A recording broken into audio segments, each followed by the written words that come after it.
একটি ইবাদত। সালাত বান্দাকে তার রবের একেবারে কাছাকাছি করে দেয়।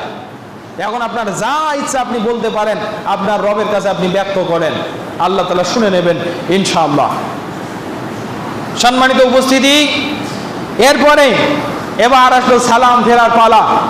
হযরত আমির ইবনে সাঈদ আন আবিহি, আমির ইবনে সাদ রাদিয়াল্লাহু তাআলা, তিনি তার পিতা থেকে বর্ণনা করেন, তিনি সাদ বিন আবু ওয়াক্কাস রাদিয়াল্লাহু তার পিতা।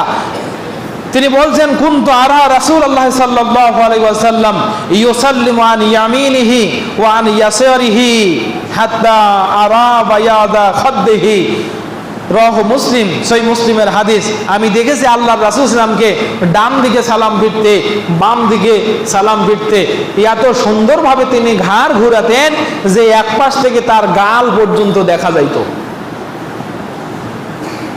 তার গালের যে শুভ্রতা, খাদ্যন মানে গাল, এমন ভাবে ঘাড় ফিরাতেন যে এই পাশটাকে তার গালের শুভ্রতা দেখা যাইত, মানে পরিপূর্ণরূপে ঘাড়টা ফিরাতেন। এই যে কেউ আসসালামু আলাইকুম, আসসালামু আলাইকুম হলো, পরিপূর্ণরূপে ঘাড় ফেরাবেন, আসসালামু আলাইকুম, আসসালামু আলাইকুম, এভাবে পরিপূর্ণরূপে ঘাড় ফিরিয়ে সালাম আদায় করতে হবে।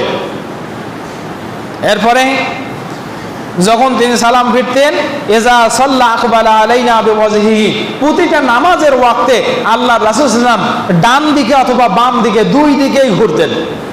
মাঝে মাঝে ডান দিক থেকে ঘুরতেন, মাঝে মাঝে বাম দিক থেকে ঘুরতেন, ঘুরে সাহাবীদের মুখোমুখি হয়ে বসতেন। সুবহানাল্লাহি ওয়া বিহামদি, এটা সালাতের সুন্নাহ। আর আমার দেশের হুজুর কি করে? সালাম ফেরার পরে আল্লাহুম্মা আমিন। অথচ ঘোরার পরে সাহাবীগণ বলছেন যে আমরা আল্লাহর নবীর সালাত শেষ করতে